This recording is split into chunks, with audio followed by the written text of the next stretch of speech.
Bismillahirrahmanirrahim.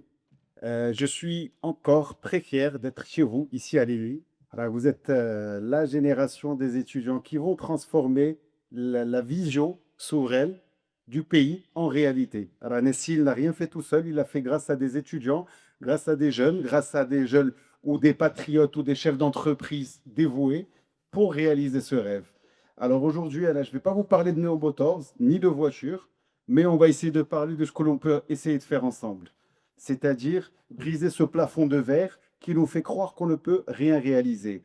Je suis sûr que les speakers avant moi ont tous eu des parcours, ils ont pu partager leur expérience chacun dans son secteur d'activité, mais à l'image de ce qu'on est en train de construire dans le football, on a construit ça sur 20 ans. Ça ne s'est pas fait en un jour. Aujourd'hui, le modèle économique du football est devenu un soft power, une puissance qui montre l'organisation, la structuration, notre capacité d'exécution sur le terrain. Alors, notre équipe est en train de faire peur aux grandes nations parce qu'on est devenu une grande nation. Et ça s'est fait sur 20 ans. Votre génération sont la génération qui est censée être notre génération Coupe du Monde. Et vous avez 5 ans pour le faire. Alors, j'ai pris des petites notes. Donc, on croit souvent qu'il n'existe que deux options de faire. Assembler ce que d'autres ont conçu ou inventer de zéro. Aujourd'hui, Neomotor a choisi, en tout cas nous avons choisi une troisième voie. C'est qu'il est plus exigeant, plus inconfortable, mais beaucoup plus formatrice. C'est démonter ce qui existe, le comprendre, le refaire, le modifier, le recertifier et s'approprier ce savoir-faire. Décider localement ce qui mérite d'être conservé et aussi ce que l'on peut utiliser localement pour notre clientèle cible. Ça s'appelle le remanufacturing. Et quand démonter ce qui existe, comprendre chaque choix, refaire mieux et décider localement ce qui mérite d'être conservé. Voilà, c'est ce que nous on appelle le remanufacturing. Et quand il est assumé, il devient un acte de souveraineté, ce qu'on appelle le remanufacturing souverain. Être capable de faire ce que les autres font depuis leur exécution, s'approprier الدرجه اللي هما وصلوا لها نبداو منها ما نمشيوش عاوتاني نبنيو من الطاله. D'accord. Aujourd'hui, le Maroc fait partie de cette supply chain mondiale dans les écosystèmes industriels, aéronautiques, c'est-à-dire automobiles ou aéronautiques, culturels. Aujourd'hui, on parle d'industrie culturelle ou que ce soit artistique ou footballistique, pour rester dans le.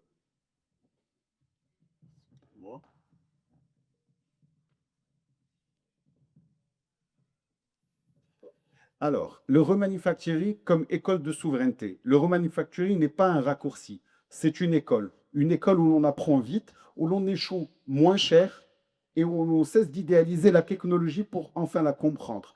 Qu'est-ce que le remanufacturing? C'est raccourcir les cycles d'investissement, le go-to-market et dérisquer un projet entrepreneurial.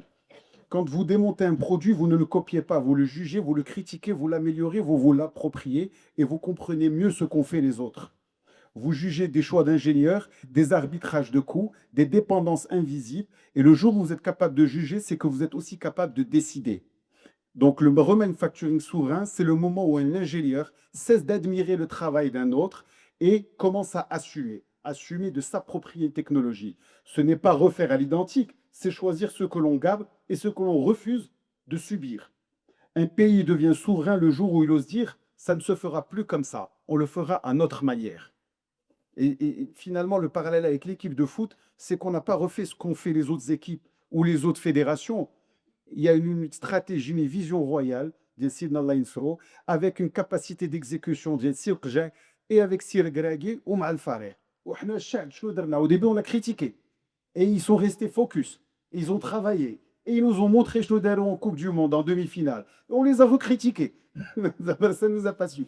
Donc aujourd'hui, il faut savoir qu'en étant un entrepreneur ou là, un ingénieur, vous allez subir toutes ces critiques. Et on va vous dire c'est pas assez, c'est mauvais, ou حنايا واصلين, حنا المغرب, on est censé faire X ou Y. Non, on passe par des étapes et c'est des étapes qu'il faut assumer pleinement. C'est ce qu'on appelle la souveraineté.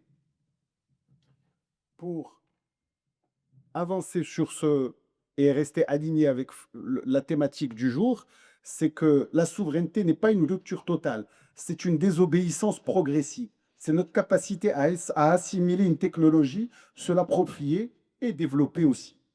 Donc, la Via Nova, pour reprendre le thème d'aujourd'hui, qui redéfinit, n'est pas seulement repartir de zéro, c'est repartir en comprenant, c'est repartir en certifiant, c'est repartir en s'adressant à une clientèle cible. Et ce n'est pas nier l'existant, c'est le disséquer. Le remanufacturing souverain, c'est le passage de l'imitation à l'intelligence industrielle.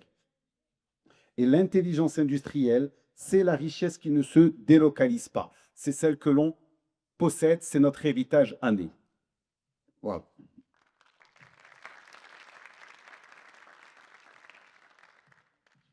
Pour être à l'écoute de nos futurs ingénieurs, j'ai entendu dire qu'il y a des ingénieurs en mécanique, en électromécanique, en process ingénierie, en digitalisation et aussi en automatisation. Il faut savoir qu'on est dans cette échelle mondiale, on a remis les cartes à zéro. Aujourd'hui, vous êtes au même niveau que des ingénieurs européens, américains ou chinois. Tout est en train de repartir à zéro dans l'industrie, et dans l'industrie surtout la vôtre. Aujourd'hui, une industrie comme Neo Motor, elle a commencé de manière artisanale et on est en train d'intégrer la digitalisation, les process et l'automatisation. Ce qui va nous mettre sur le pied d'égalité, le même pied d'égalité dans les 2-3 prochaines années que des géants qui existent depuis un siècle. Et ça, aujourd'hui, on arrive à retrouver cette compétence chez vous et c'est vous qui devez décider de l'orientation que vous voulez suivre. Est-ce que vous voulez être des sous-traitants, des exécutants ou être des concepteurs de process et être amené à répondre à un besoin lié à notre industrie naissante? Voilà.